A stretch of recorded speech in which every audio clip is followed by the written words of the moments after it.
Atma here. In today's video, we will discuss heavy anti-tank weapons available to infantry, including American Bazooka, M18 Recoilless Rifle, British PIAT, German Panzerschreck, and a variety of Panzerfausts. Well, anti-tank rifles and rifle grenades will be covered in a separate video. We will analyze stats like velocity, trajectory, range, penetration, ammunition types in order to figure out the pros and cons, as well as the best way to disable and destroy enemy armor. If you haven't already done so, drop a like and subscribe for more Gates of Hell content. Red ribbon on top of a unit icon means heavy anti-tank weapon. Heavy anti-tank teams consist of at least 2 soldiers. Usually it's a gunner and assistant. And sometimes there are additional ammo bearers, like in case of the American M18 Recoilless Rifle. Different types of ammunition could easily be identified if you press I and check the inventory. Essentially, we can see heat rounds and Willy P. We have a PIAT guy under our direct control, and I'm aiming, and as you can tell, there are a couple of numbers right here. Those numbers have different indicators. So, for example, the closest one to the circle is range meter. So it tells you how far away your target is. And if you aim at something that's really far away, that number will turn red and you're not going to see anything else. No penetration value. The second number, as we said here, it says 100. That's potential penetration. It can penetrate to 100 millimeters of armor. And because this thing has, stronger armor, it's red. So the chance of penetration is very low. But if you aim at something else, some other component of the tank, it might turn green. That means the penetration is likely if you hit the spot. When aiming any weapon, especially anti-tank weapon, standing will make it pretty much inaccurate. But if you transition to kneeling position, it gets much better. And then prone will only get slightly better. So there's a big difference between standing and kneeling. But if we talk about proning, it doesn't give you that much. So if you shoot, you don't have to prone necessarily. It's enough to kneel. All the weapons presented in this video use heat ammunition. So heat rounds do not depend on velocity of the projectile in order to penetrate armor. Therefore, hitting a target at maximum or minimum range would make no difference whatsoever. Hitting a target at a 90-degree angle will maximize your chance of penetration. Lightly armored or unarmored vehicles should be shot from the front, because this is where their engine is most of the time for things like trucks or half-tracks. For something like Puma, it will be in the back. A single round will destroy the engine, therefore destroying the entire vehicle. Shooting from other sides will guarantee damage. They're light skin or no armor vehicles, so they cannot really resist heat rounds, but not necessarily destroy them. So sometimes you'll be forced to use 2 or 3 rounds of your precious ammunition. By far the best way to shoot the tank would be from the rear, simply because their armor is the thinnest. Usually it's not sloped. This is where the engine is. By far the easiest way to kill it. But if you can live long enough to find yourself in such a position, it will be also difficult for a tank to rotate its turret in order to deal with you. Usually machine guns can only kind of look at the front, maybe 120, 140 degree vision, so they usually are not able to rotate that much to shoot in the back. Some heavy Soviet tanks, like KVs or ISs, they have a machine gun in the back, so, be careful. But the second best position would be to hit it from the side. And the side is such a big, has such a big profile. Pretty much all the tanks have big profile, and they're very difficult to miss from this position. Even if you're far away, you can hit the turret or the hole, it doesn't matter. Sometimes they have those, protective side skirts, and you're probably going to have to go through one. It will get removed, and then you fire through the opening, and you should be able to disable the tank or even kill it completely if you are lucky enough to hit the ammunition storage or something like that. But do note, look at this. So now I can penetrate it. Remember when we talked about green and red? Penetration is guaranteed, but from this position, I cannot pin it. It's still side armor, and we said that heat rounds do not really depend on range. Now I can pin it.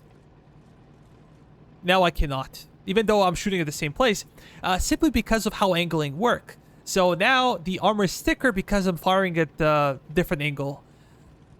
Keep that in mind. And by far the worst position to fire the tank would be at the front, because this is where the armor is most sloped and heaviest. For example, Panther has only 80mm frontal armor, but it's sloped by 55 degrees. That makes it as strong as 140mm. And our Bazooka can penetrate 102mm of frontal armor. So there will be no penetration whatsoever. I can try, but simply not going to work. But if you're forced in this type of direct engagement, it's always good to know if tanks have a weaker hull or the turret. For example, late war Panzer IV has 80 hull armor. It's not sloped, but only has 50 turret armor. So just targeted turret is your safest bet to damage the tank or disable it. But if this is not the case and you're facing something really formidable like Panther, then going after MG Mantlet is a really good option. Now it becomes green, as you can tell. So this is red, this is green. This also applies to any anti-tank weapon. Doesn't have to be a heat round, but just any anti-tank weapon, you aim for this one. You can aim for those vision slots. You can aim for the gun itself. Usually a good target. Some vehicles have bigger caliber guns, so therefore they're bigger targets and easier to hit. Some vehicles have smaller ones like Panther, so if you're shooting from the distance, it would be much more difficult to directly hit it. You can also go for the lower plate. Traditionally, lower plate is easier to destroy, simply because it's thinner. It's sloped, but the slope is not that big, and the armor plate is not that strong. Now it says I cannot penetrate it because I'm shooting at a very bad angle, but if I maybe kneel, yeah, now I can pen it. Definitely I can pen it. A good thing is to shoot at the tracks. At times you will not be able to penetrate like King Tiger or IS-2, so sometimes like considering shooting at the tracks is a really good option, because you can definitely destroy their tracks and immobilize them.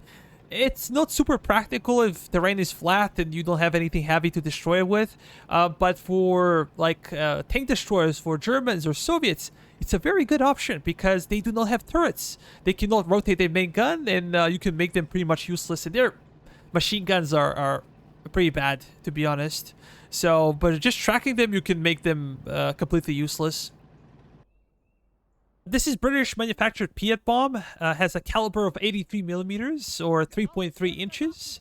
Muzzle speed is quite low, 42 meters per second, and this is because it's using spigot mortar. Other anti-tank weapons we're gonna see use rocket-propelled munition. This one is not. Therefore, muzzle speed is lower. It has damage of 500 HP. But I would take this stat with a grain of salt, because pretty much for everything it says 500 HP. Reload is 10 seconds, and range is 70 meters. Has two ammo types, standard heat and heat A. Standard heat will penetrate armor up to 80mm, while heat A up to 100mm. German Panzerschreck has a caliber of 88mm at 3.5 inches. Muzzle speed is 82 meters per second, almost double of the PIAT. Damage is again the same. Reload is 10 seconds. Range is 70 meters. Let me note that it has the biggest boom. It can be used against infantry as well. So I would again disagree that all of them have the same damage. Only has a single ammo type, the standard heat of 185mm. By far the best so far. Finally, we have American manufactured Bazooka. There are many versions of Bazooka in this game. The similar thing can be said for Panzerschreck.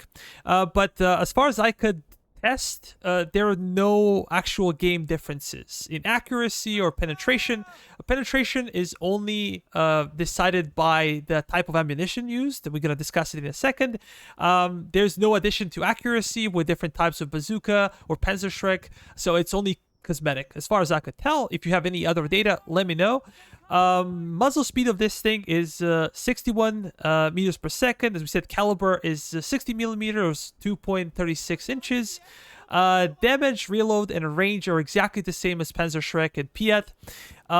Ammo type would be standard heat with 82 millimeters, heat A with 88, and heat B with 102 millimeters of penetration. But why do we have different heat rounds? And how do I know what kind of heat round I have? That's a really difficult question to answer. Simply because if you're in game and you press I, you check the inventory for those heat rounds, it just has heat. It doesn't say anything else.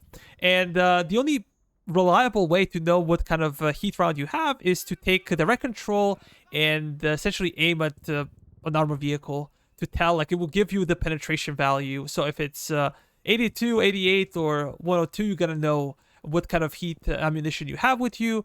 What I discovered is the better the unit, or the later stages of the war the unit is, the more likely you are to get better heat rounds, essentially with higher penetration.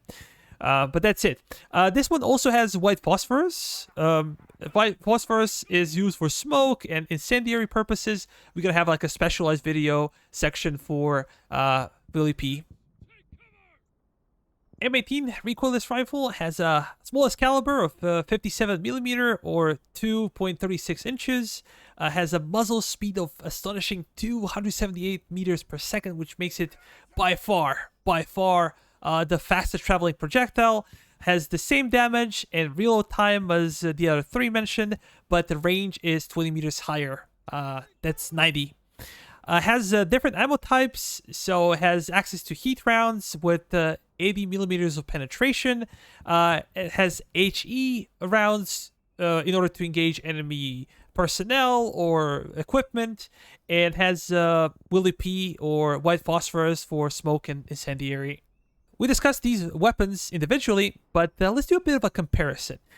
So these three things, PIAT, Panzerschreck, and Bazooka, have exactly the same range, and they have exactly the same accuracy. But they have different penetration values, and their travel speeds are different. So PIAT has the slowest velocity. Look at this. Very interesting trajectory as well. Then it's Bazooka with about the 61, I believe. Right? And then we have Panzerschreck. By far, the fastest one would be Recoilless Rifle. Look at this. It's almost as fast as a bullet. So, Recoilless Rifle is not only the fastest one, but also the most accurate of these three. Has the biggest range of 90. These guys have only 70. The problem with Recoilless Rifle is essentially that it has the lowest penetration value when it comes to heat rounds, only 80. Well, PIAT goes to 100, Bazooka goes to 102, and Panzerschreck 185. So, additional problem for Recoilless Rifle is that it's very difficult to research in Conquest. You need the colon stage 4, then you need the Bazooka researched, and a bunch of other subversions of Bazooka that costs a lot of research points, and finally to get to this one.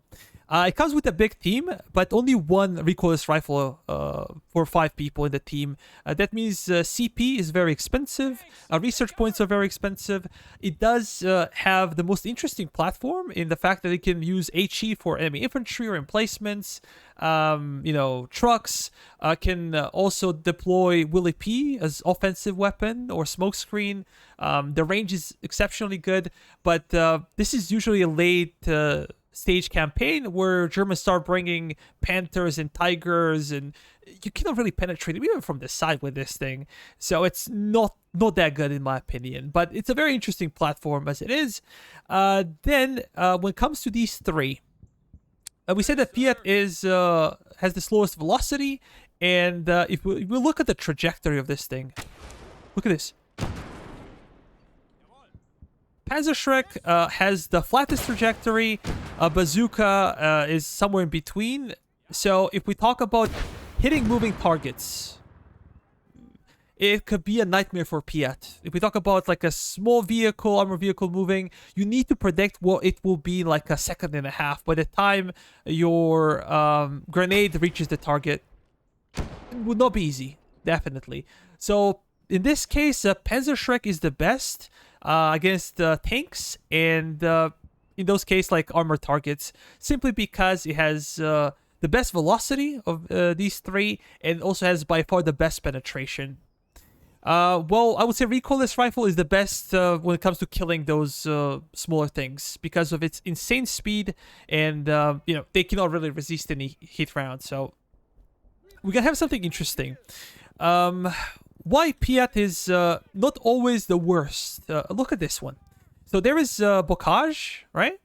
And this is the max range. I'm able to fire at the tank. Even though, look at the obstacle. It's impossible to pierce through.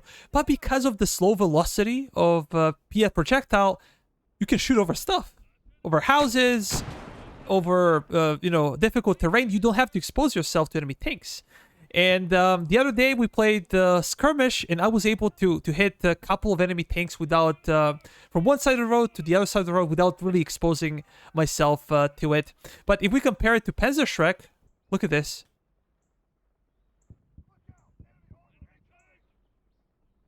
Yeah, I can't. It's a flat trajectory does not allow it to shoot over obstacles. Bazooka, this is Recoilless Rifle. It's like mission impossible for it. Yeah, simply impossible. Well, Bazooka, can you get away with it?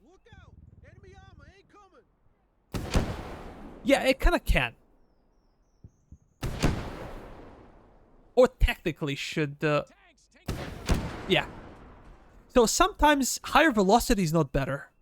We said that PIAT is pretty good when it comes to shooting over obstacles due to its slow velocity and the parabolic trajectory. It can shoot over things that, you know, other things cannot. But where it might be unintentionally really good at would be dealing with sloped armor. In front of us, we have a Panther, and as we said, Panther has about 80mm armor that's sloped, that gives it about 140mm of frontal armor. But if we try to kill it or destroy it with Bazooka, it says we have no prayer. It's 102. And if we fire, Bazooka has also kind of a curved trajectory, but not as much. And if we use PIAT, let me just aim real quick.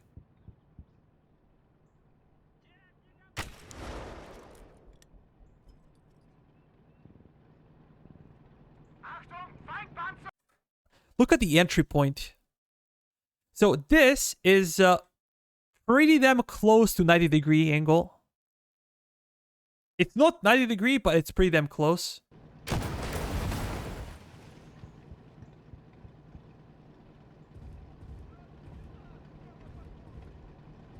That's pretty interesting. We did penetrate. We did penetrate. We did not hit the MG. We hit the frontal armor. And we caused some serious damage to it. Sometimes you can even hit the top armor of a tank unintentionally, which is the thinnest one. So pretty damn interesting. It's time to talk about white phosphorus, and if you want to switch ammunition type, you press I. First have to click on a character, of course, and then you look for other types of ammunition. So if I double click Willie P, he's gonna, you know, switch. And then we can take direct control over the guy. We can, again, let me just speed it up real quick. Now, we are under direct control. I can press space, and he will change it. This does not only apply to infantry, this applies to tanks, artillery, anti-tank guns, whatever you have. By pressing space, you're going to change the type of ammunition used, of course. And let's go to third person. I want to demonstrate the qualities of Willie P. Willie P is exceptionally good against open top armor vehicles. So let's see this one. We killed the entire crew, by the way. And we can go over here. Again, vehicle itself is undamaged. Even though it's burning, it's undamaged. You can like easily, pardon me, you can easily occupy it, right? It's undamaged. But sometimes you don't even have to hit it directly. You can hit next to it. And as soon as one guy in the vehicle catches fire, they all catch fire, right? Look at this. Unbelievably powerful, especially if you want to, you know, loot the vehicle, especially if you want to use it in conquest for yourself. The reliable way to destroy those vehicles is to hit their engine. Usually lighter vehicles are easier to catch fire. We can do the same thing to Stug, but the Stug is better armored, so let's see how many rounds it will take.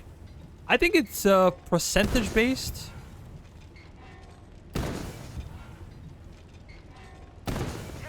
Oh, only now.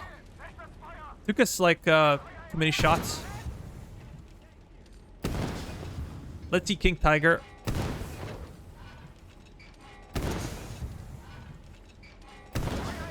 Only now.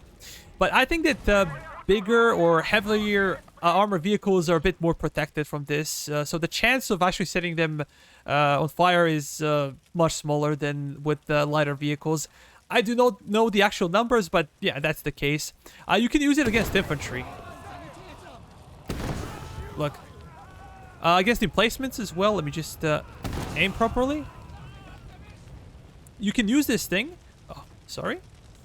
You can use this thing to create the smoke screen for your troops. If you're trying to advance open field, this is a really, really good way to deploy it because you don't have to come as close as 20 meters to toss a nade. Right? You can deploy it at the range of 70 for Bazooka and the range of 90 for M18 Recoilless Rifle.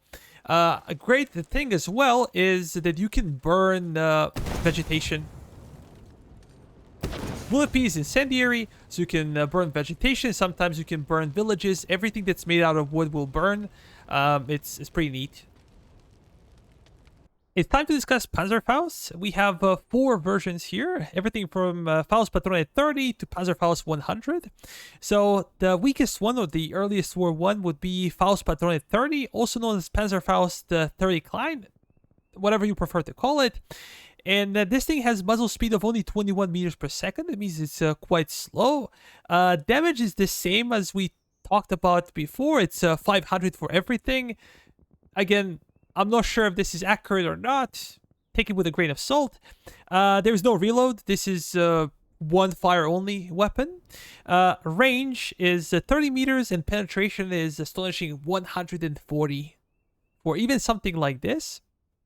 But if we go to Panzerfaust 30, essentially, it says Panzerfaust 60 rocket below. If you look at it, that means that the launcher itself is the same as Faust Patrone 30. It has exactly the same muzzle speed of 21, has exactly the same range of 30, but penetration is 200 millimeters. So warhead is bigger, essentially. Then we have Panzerfaust 60. Let me just switch. This one has the same penetration value as Panzerfaust 30, but it has a launcher 60. So that means that range is 40, that muzzle speed is 34 meters per second, and again, penetration is 200 millimeters, which is very impressive. And as you can tell, by switching, we get the better accuracy. We're going to demonstrate it once again a bit later. And the final one would be Panzerfaust 100. So it has a muzzle speed of 45 meters per second. That's actually faster than PIAT. It has a range of 50 and penetration value of 200. So let's go and check essentially the accuracy once again. So from Faust Patrone 30, this is it. Then we have Panzerfaust 30. That should be exactly the same, I think. And then we have Panzerfaust 60. That's way more accurate, as you can tell. It's a big difference. And then Panzerfaust 100, that should be even more accurate. Pretty good. They have a parabolic trajectory. All of them, of course, the slowest one, Faust Patrone 30 and Panzerfaust 30 have, the biggest parabolic trajectory. The other ones are more flat. There might be some more advanced Panzerfausts, but we're not going to cover them today because I lack data. And they don't really appear in Conquest. I'm not sure if they appear in single-player campaign.